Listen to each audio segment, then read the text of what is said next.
सभी पदाधिकारीगण और उपस्थित बहनों और भाइयों,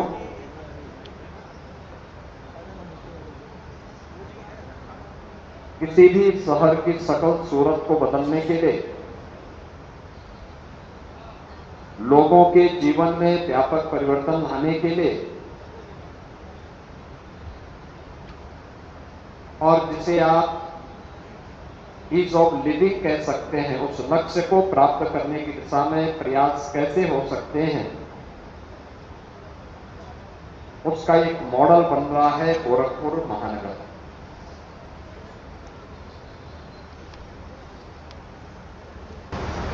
नौ वर्ष के अंदर गोरखपुर महानगर ने ये उपलब्धियां हासिल की हैं।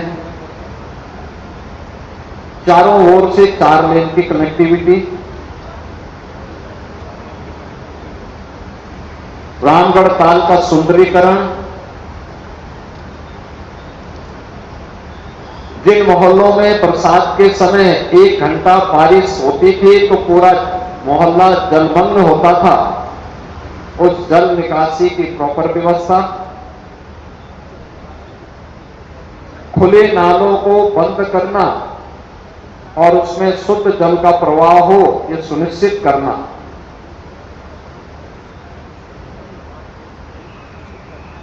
कभी छोटी सी नदी रही होगी लेकिन बाद में वह गंदा नाला हो गया था और वही गुड़धवा नाला जो भटट की ओर से जंगल छत्रधारी जंगल दूषण होते हुए रामगढ़ ताल में गिरता था, गंदगी का, बदबू का, मच्छर का, जल भराव का कारण बन जाता था। आज उसका मॉडल कैसे हो सकता है? ये गुड़धवा नाला का पुनरुद्धार उसी क्रम में किया गया है। आप कुछ विजुअल से देख रहे होंगे, कुछ निर्माण कार्य आपके मोहल्लों में हो भी रहा होगा कि आरसीसी का नाला, इतना चौड़ा नाला, और याद रखना इस नाले में कहीं कोई सीवर भी नहीं गिर रहा है, कहीं कोई गंदा नाला भी नहीं गिर रहा है। इसमें केवल और केवल शुद्ध पानी होगा और बाकी सीवर भी और ड्रेनेज के लिए भी अलग से लाइन दी गई है, जो अंडरग्राउंड लाइन है। यानी 9.5 किलोमीटर का ये आरसीसी का 9.5 मीटर चौड़ा नाला है और साथ साथ बरसात में जितना जल गोरखपुर महानगर में आता है, पूरे जल को ये नाला एक साथ यहां से नीचे रामगढ़ ताल होते हुए तरकुलानी तक और वहां से राप्ती नदी की ओर फेंक देगा। दोनों ओर सिविल लाइन दिख रही है, लगभग 17.5 किलोमीटर की, 14 किलोमीटर की, 14 इसमें ब्रिजेज हैं, यानी जिसको आप कन्वर्ट कहते हैं। ये कन्वर्ट और ब्रिज इस पार से उस पार जाने के लिए, यातायात की सुविधा के लिए, नाले में कोई गिर न जाए इसके लिए सुरक्षा की व्यवस्था की जा रही है और साथ साथ दोनों तरफ चलने के लिए सड़क के निर्माण के कार्यक्रम को भी आगे बढ़ाया जा रहा है, जिससे एक वैकल्पिक मार्ग इस क्षेत्र में रहने वाले लोगों के लिए इससे प्राप्त हो सके। और आज इसी योजना के अंतर्गत हम लोगों ने यहां पे 38 MLD क्षमता के सीवेज ट्रीटमेंट प्लांट और इसमें 2 है, एक 38 MLD का है, 61 MLD क्षमता का जो मेन पंपिंग स्टेशन है, ये सभी इसके अंतर्गत बनाए गए हैं। सीवर जो लाइन है, ट्रंक लाइन है, उसका वादी निर्माणाधीन है, उसको निर्माण होने में अभी 15-20 दिन और लगेंगे, लेकिन ये सभी कार्य हम युद्ध स्तर पर कर रहे हैं और हमारा प्रयास है कि 15 जून तक इस पूरा कार्य संपन्न होकर के गोरखपुर वासियों को हम इस पूरे नाले को दे सकें, जो गोरखपुर उत्तर की जल जमाव की समस्या का जल भराव की समस्या का, मच्छर की समस्या का, बीमारी की समस्या का स्थायी समाधान दे सके।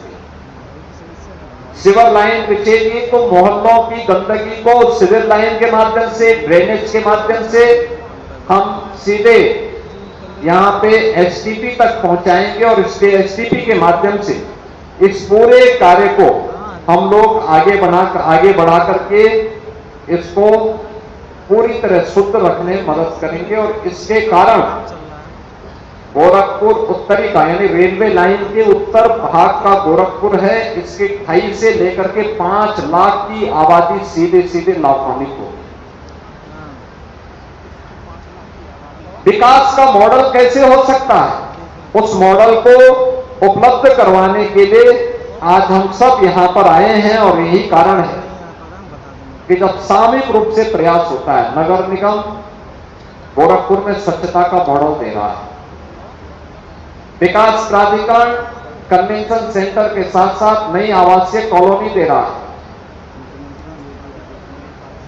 गोरखपुर के अंदर के विकास के इससे क्या कुछ कार्य हो सकते हैं, इसके लिए अलग अलग योजनाओं में हम लोग धनराशि उपलब्ध करवा रहे हैं। और उसी क्रम में एक गुड़धवा नाला भी उसी क्रम का हिस्सा है। आज तो इसको केवल हम निरीक्षण करने के लिए आए हैं। 15 जून तक जब ये कंप्लीट हो जाएगा तो फिर एक अच्छा कार्यक्रम करके इसके विधिवत उद्घाटन के कार्यक्रम के साथ फिर हम लोग जुड़ेंगे। मैं आज इस अवसर पर आप सब उपस्थित हुए हैं, आप सबके मन में इसके प्रति जागरूकता है, मैं इसके लिए आप सभी का हृदय से अभिनंदन करता हूं। आह्वान करूंगा, अगर नगर निगम स्वच्छता के अभियान में प्रधानमंत्री जी के विजन को आगे बढ़ाने के लिए स्वच्छ भारत अभियान के अंतर्गत स्वच्छ गोरखपुर के निर्माण के लिए प्रतिबद्ध है, हमारा भी दायित्व बनता है कि हम प्लास्टिक का उपयोग बंद करें। नालों में प्लास्टिक फेंकना, पॉलीथीन फेंकना, कपड़ों को फेंकना बंद करें। घर की गंदगी को नालों के ऊपर न फेंकें, नाले के अंदर न डालें, बल्कि उसको स्वच्छ और सुंदर बनाने में हम भी योगदान दें। अगर हम सब अपना योगदान दे पाएंगे तो यह शहर हमारा स्वच्छ और सुंदर बना रहेगा, बीमारियों से बचा रहेगा, वर्तमान पीढ़ी, भावी पीढ़ी सुरक्षित होगी, तो गोरखपुर भी, प्रदेश भी और देश भी समृद्धि के नए लक्ष्यों को प्राप्त करेगा। आज के इस अवसर पर गुड़धवा नाला निर्माण के क्रमिक क्रम को आगे बढ़ाने के लिए इसके निरीक्षण क्रम में आज मुझे आने का अवसर प्राप्त हुआ है और विश्वास करता हूं बहुत शीघ्र इसके भव्य उद्घाटन के कार्यक्रम के साथ हम सब आपके साथ जुड़ेंगे। आप सबके प्रति मेरी मंगलमय शुभकामनाएं हैं। धन्यवाद। जय हिंद।